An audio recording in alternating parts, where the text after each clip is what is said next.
Bismillahirrahmanirrahim. Assalamualaikum warahmatullahi wabarakatuh. Perkenalkan, nama saya Muhammad Ilham Ramadhani dengan NIM 200209552018. Saya akan mempresentasikan materi yang telah saya buat. Yang pertama itu pengertian the reads.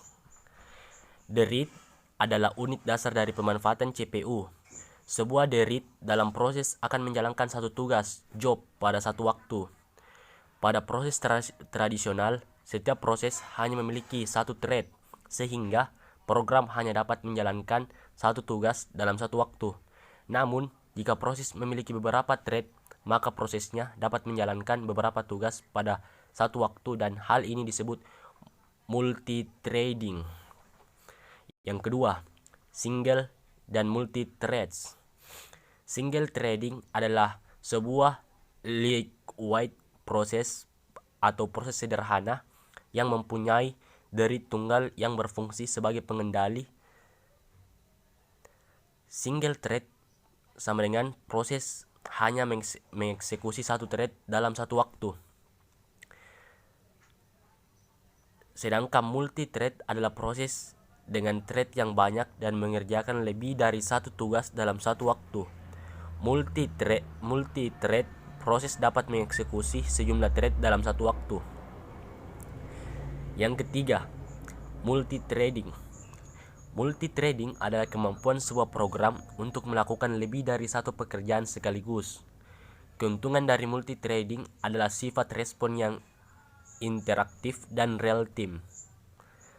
Multithread sendiri mempunyai 3 model, yaitu yang pertama, model many to one, di mana model ini memetakan beberapa thread tingkatan pengguna ke sebuah thread.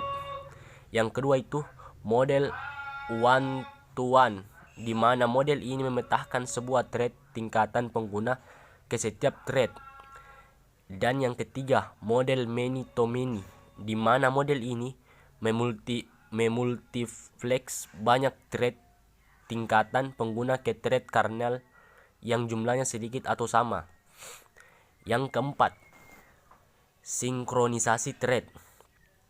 Pada suatu sistem multithreading, sinkronisasi adalah suatu proses pengendalian akses dari sumber daya terbagai pakai oleh banyak thread sedemikian sehingga hanya satu thread yang dapat mengakses sumber daya tertentu pada satu waktu.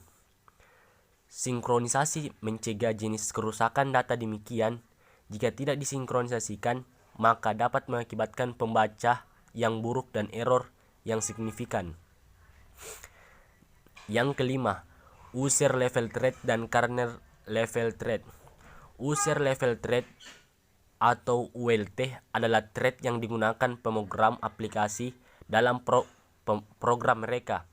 Penggantian thread tidak pula memanggil OS dan menyebabkan interupsi ke kernel.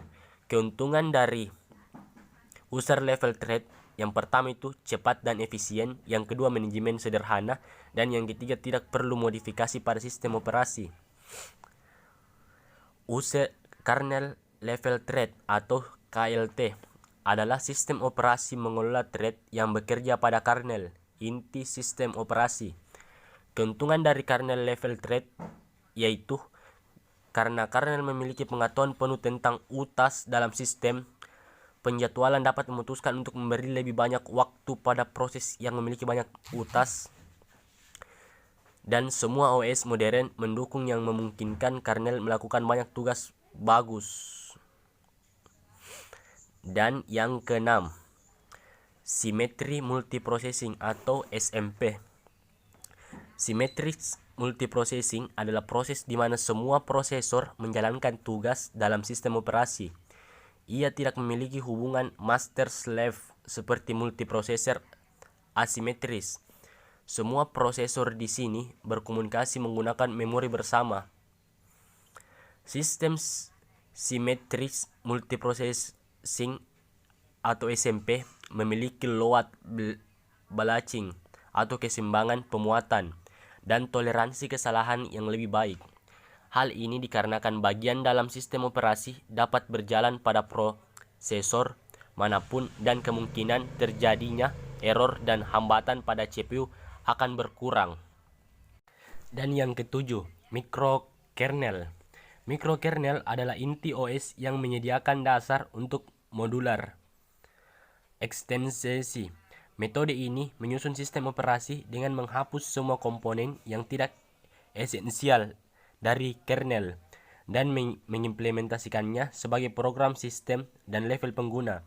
Fungsi utama mikrokernel adalah mendukung fasilitas komunikasi antara program klien dan bermacam-macam layanan yang juga berjalan di user space. Mikrokernel memiliki beberapa kelebihan diantaranya. Yang pertama, interface yang seragam. Proses tidak lagi dibedakan baik antara kernel level maupun user level karena semuanya berkomunikasi via masing-masing. Yang kedua, extensibility, bisa menambahkan fitur-fitur baru tanpa perlu melakukan komplikasi ulang. Dan yang ketiga, flexibility, fitur-fitur yang sudah ada bisa dikurangi atau dimodifikasi sesuai dengan kebutuhan sehingga menjadi lebih efisien. Oke, terima kasih. Itu saja materi yang dapat saya sampaikan. Wassalamualaikum.